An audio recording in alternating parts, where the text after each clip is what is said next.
હાલો, જય શ્રી કૃષ્ણ. મારા કિચનમાં તમારું હાર્દિક સ્વાગત છે. આજે આપણે બનાવીશું બીટના લાડુ. અહીંયા મેં 2 બીટ લીધા છે. એને આપણે આવી રીતે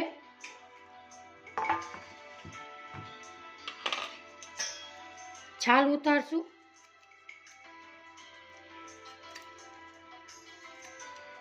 અને ખમણીની મદદથી ખમણી લેશું. એનું ખમણ બહુ જાડું નહીં, બહુ પાતળું નહીં, એવી રીતે ખમણ કરવાનું છે. આવી રીતે બધા બેયની છાલ ઉતારી લેશું.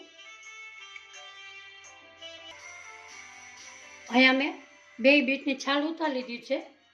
આપણે હવે ખમણી લેશું.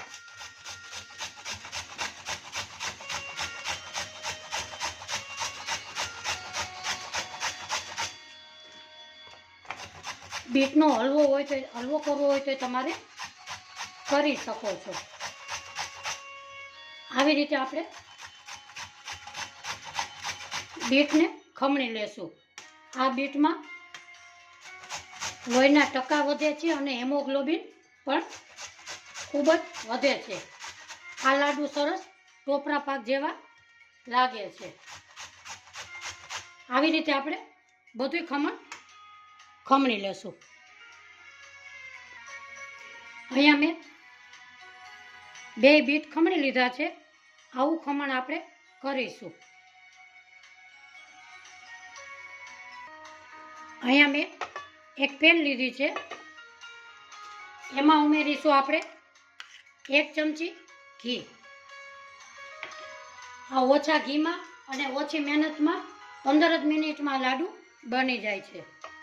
આમાં જાજી તમારે ઘીની પણ જરૂર પડતી નથી. આપણું ઘી મેલ્ટ થઈ ગયું છે. હવે એમાં ઉમેરીશું આપણે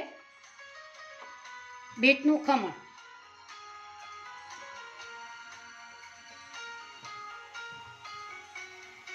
આ લાડુ નાના મોટા સૌને ભાવે છે. આમાં તમારે હેમોગ્લોબિન ફૂલ બાળકોને વધે છે. આવી રીતે આપણે ઘીમાં શેકશું.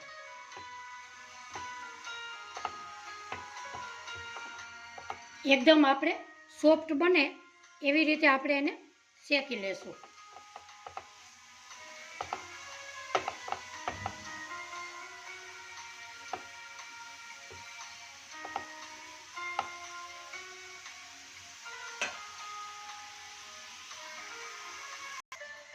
આપણું બીટ સારી રીતે બફાઈ ગયું અને કૂક થઈ ગયું છે. એમાં ઉમેરીશું આપણે 2 ચમચી મલાઈ. એમાં તમારે દૂધ ઉમેરવું હોય તો તમે ઉમેરી શકો છો. આપણે ખાંડ નાખવાની ઉતાવળ નથી કરવાની. બફાઈ જાય પછી જ નાખવાનું, નહીં તો ચવડ આપણું બીટ થઈ જાય છે. હવે આપણે સરસ રીતે કૂક થવા દેશું.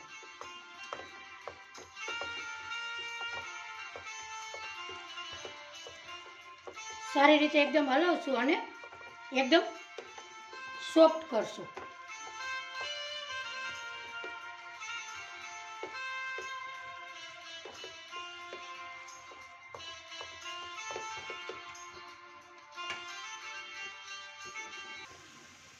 આમાં પાણીનો ભાગ બળતો જાય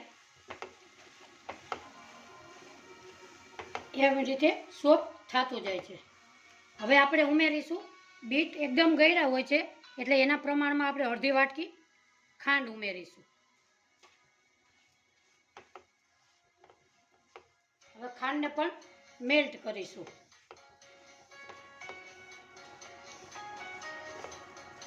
જેમ શેકાતો જાય એમ એનો કલર ચેન્જ થતો જાય છે.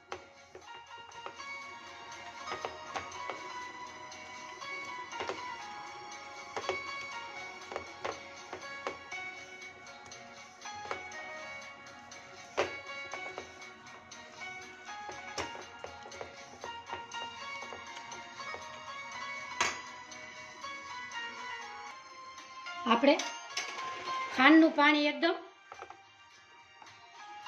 એકજોગ થઈ ગયું છે. હવે આપણે ઉમેરીશું એમાં અડધી વાટકી ટોપરાનું ખમણ, બદામનો ભૂકો,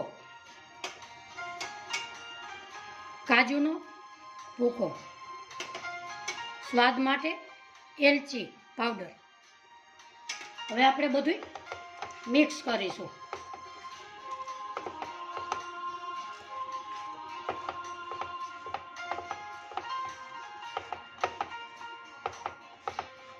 આ લાડુ માટે મિશ્રણ પરફેક્ટ થઈ ગયું છે.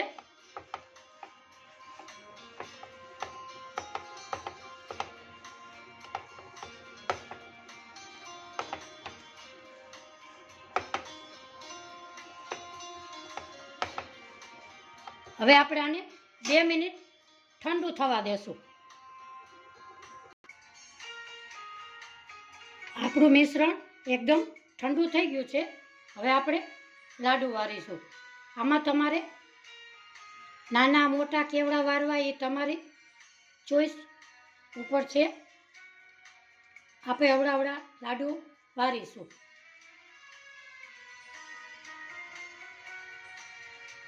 આ લાડુ ચોક્કસ તમે ઘરે બનાવજો, સરસ ટોપરા પાક જેવા બનશે. લોહીનું પ્રમાણ વધશે, હેમોગ્લોબિન પણ વધશે. આ નાના મોટા સૌને ભાવે એવા છે.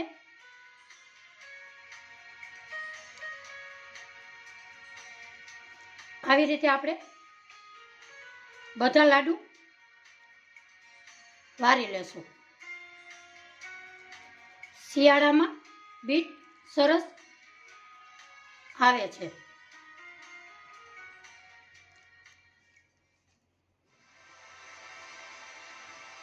આજની મારી રેસીપી તમને ગમી હોય તો સબસ્ક્રાઈબ કરજો.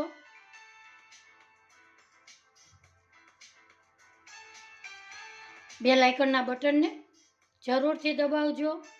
મારી નવી રેસીપી તમને જોવા મળે.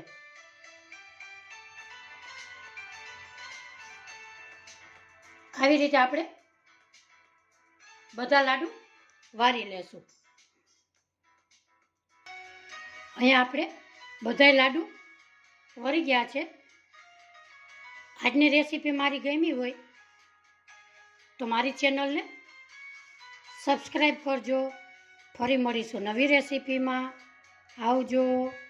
જય શ્રી કૃષ્ણ.